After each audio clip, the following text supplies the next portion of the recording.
Hey, what's up, y'all? This is Jeff.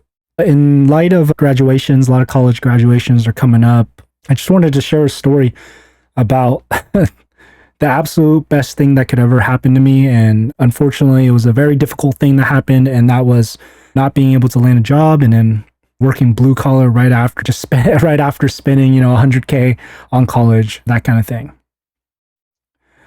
I think that the story is going to be pretty interesting as it's not what you think.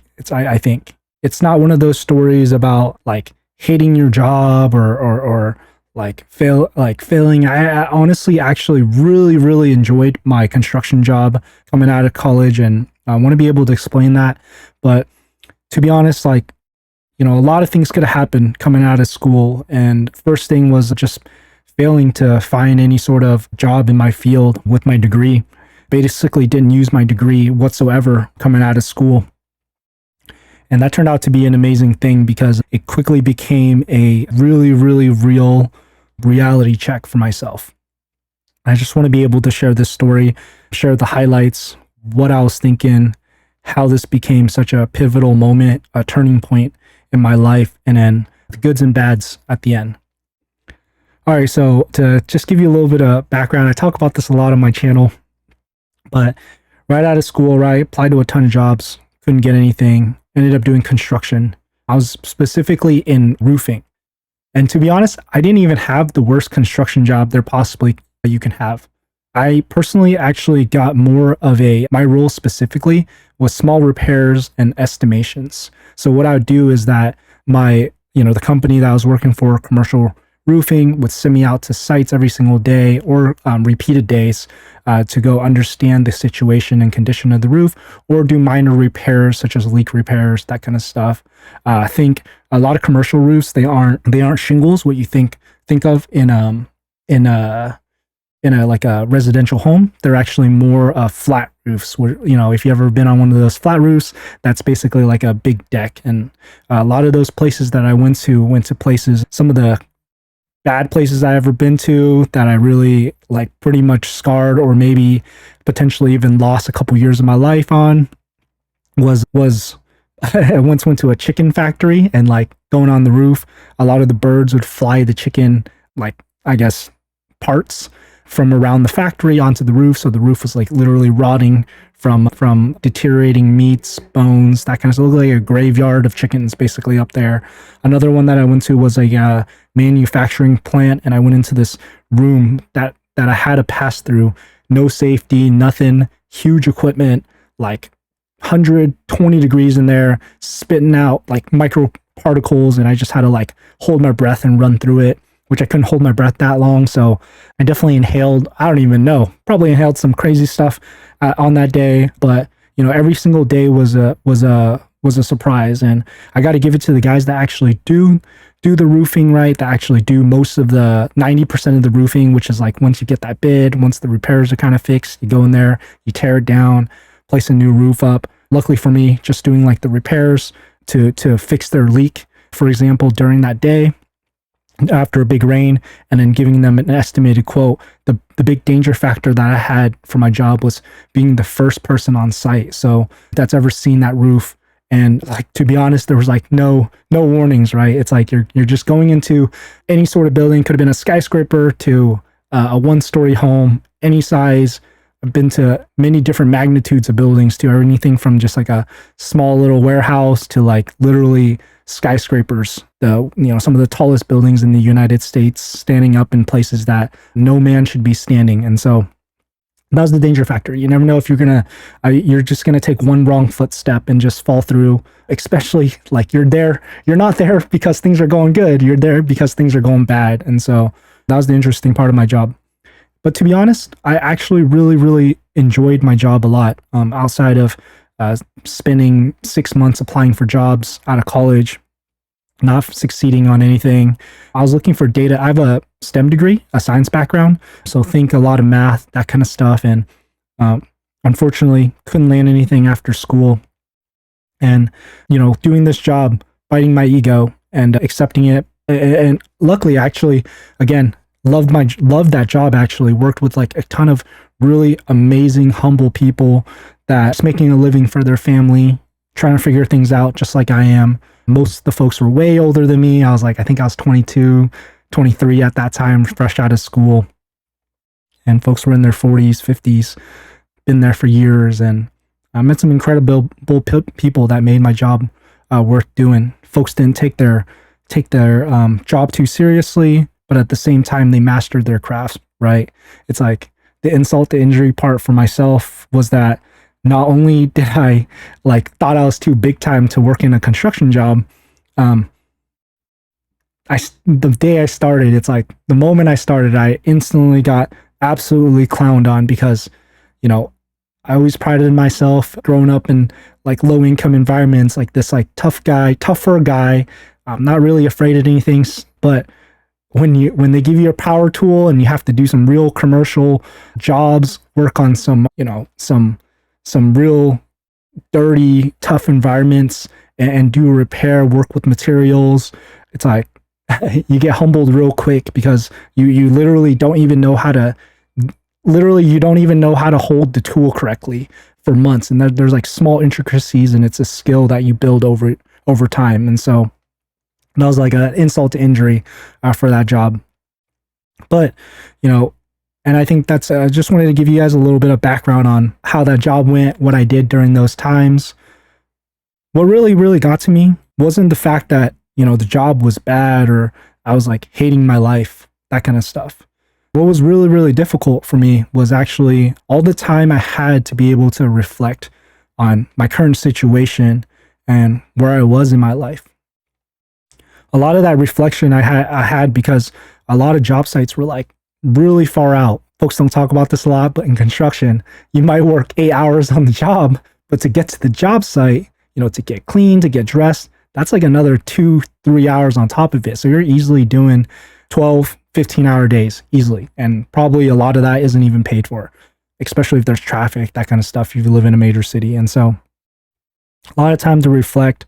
And I was just staring down the road many days, driving 2 hours to the location, for example, and just thinking about how much my life has changed so quickly just in the span of a couple months. I just remember one moment just months ago, I went to the University of Oregon, my dream school. Not a bad place, but also not the best place, not like a Harvard or anything like that. So, great school, but not the best. And having a great time, right? Drinking beers with my guys, learning all these cool science, equations, thinking I was so smart because I was educating myself in all these different classworks, meeting all these amazing people and having a great time and, walking to school on campus in this super clean, beautiful campus environment. And, months later, I'm up on the chicken coop roof, looking at rotting chicken roof, regions of a roof, right?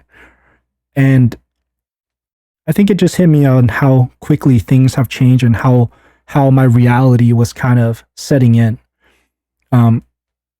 And one thing that I really, really was kind of punching myself for is the recognition of how, because I took this job, my goals and my dreams were slowly dwindling away, and I was slowly just one step further away each and every single day as I was committing myself. It was as I was getting better at my roofing job, I was getting further and further away from the goals that I wanted to achieve. And it's not because, it's not because I stopped losing the capability to do them.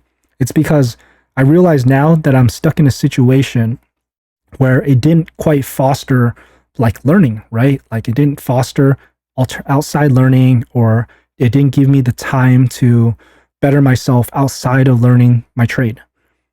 And so if I wanted to be really good at my trade, that was a good thing. But I just, although I love that job a lot, and I know it's an amazing job for many folks out there, I looked at myself as kind of a failed person, right? There's a lot of folks on the job that I met that were 45 immigrants in this country working their butt off. And it's I'm standing side by side from them. And those were some of the most encouraging people that I ever met. looking at me like what are you doing here, you know? Like you still have an opportunity to do something else. Like, and they were, a lot of the times they were right. And the most difficult part was that because this job was so time consuming, I thought that at one point, you know, coming from school, I didn't realize that being in a university, being at school was kind of, it is actually an inclusive place to be able to kind of learn what you want to learn, whether it's right or wrong, right? Like you can major in anything you want, you can take any course you want, you can not show up to class. You had so much flexibility. Whereas now, I mean, I'm doing 8-hour days, 2-hour commutes on average, getting home, leaving when the sun's down, coming home when when it's sunsetting, for example, right? And so that was the difficulty. It's like realizing that, wow, like I just lost all of my time unless I quit this job. And even if I quit this job, it's like now I have responsibilities, I had bills to pay, I had an apartment that I was paying for. And that was just the double whammy on top of just having that job. Like it just wasn't as simple as just, okay, I'll take this job and I will like teach myself, keep on grinding at, you know, trying to learn what I wanted to do. And if you guys seen some other videos, you know, I'm a software engineer, do what I wanted to do, learn how to code. It wasn't as simple as that. It was now overcoming all the obstacles of having a full-time profession and all the work that it comes with that. And then overcoming the mental part of working a full-time job, which is like, you know, just being tired, right? You know, utilizing your time off. There's other aspects of life too, such as family, right? Trying to fit everything in. And then on top of that, using the time that you can to learn what you wanted to learn. So that was a really, really painful one. That was like the number one thing that after you know, I got my first couple big boy paychecks from that job, which it paid incredibly well. I mean, I think that my suggestion still is like, if that's the opportunity you can get, it like working construction is honestly hard, honest work that pays well. And it's a good spot for a lot of folks. But, you know, getting my first couple paychecks, enjoying that. But after that, that's what settled in really, really quickly, right? Like I was literally trading off my time for money and my health for money. Like there's no other way around it. You're holding tools. You're like every day is pretty repetitive. You're grabbing tools, your tool bag. You're putting your steel toes on. You're going out to the site. You're doing your job. When am I going to get a chance to pull out a MacBook Pro on the work site and, you know, write a little JavaScript? It just was impossible. And so I realized that was the uphill battle that I was doing. The next large reflection that, like, I think that outside of this was even bigger than that. And it was kind of the reality check that I was the type of person that knew a lot of stuff, especially being like a science major, right? I can ring off all these stats. I can tell you all these equations. Like I took all the math classes in the world, the biologies, whatever it may be. And I thought I was smart, right? And I don't think folks can argue that I wasn't. But the big issue that I had, and I think that a lot of folks are facing this too, is that there's a huge difference being able to having the ability of knowing something versus being able to apply it. And in my personal life, right, like I was nowhere near able to apply anything that I knew, anything that I learned. And I realized that learning things is like truly is actually the easier aspect. Getting to the point where you can actually do it and make it and apply it into the real world with all the different circumstances. You quickly learn like there's so many different edge cases and variables, just like programming. And I think at one point I was just a big, like, I realized that for my own ego's sake, I was just a big talker, right? Like I was just a talker. I was just someone that prided myself in knowing things and going on my phone and reading about different articles, learning about, you know, tech, that kind of stuff. And I think one part of that really played into this too was again, what I talked about with learning the trade of construction that I was doing. Every single trade has its own art form, has its own skill level and technical skill level. And it was like literally proof on how little I knew up to that point. And like I knew so little at that point that not only was I learning as like basically an apprentice at my construction job, it's like I couldn't get a job out of college. I wasn't even good enough to get an entry level white collar job and like a desk job, anything, data entry, whatever it may be. On top of that, I also was I was a beginner at my construction job. In fact, at my construction job, I probably got lucky that someone was able to give me a shot at learning the trade, right? And so a lot of those things really came at me quickly. And I feel like just the 180 on life that happened so fast just shocked me like into a reality check. And that's really what started and helped me kind of find ways to navigate the small moments, to go to the library and teach myself programming and find little small tricks that I could do to figure out how I can study. I started listening to YouTube videos with a headphone on when I was driving, right? I've got really good at finding time to study, the very little time that I had. And it's funny, I think back a lot about those times, and it's like it might sound so cliche or cheesy, but like I don't think I probably wouldn't have been a software engineer if I didn't have that opportunity. Even to this day, I still treat my software job very much like how I did at that construction job.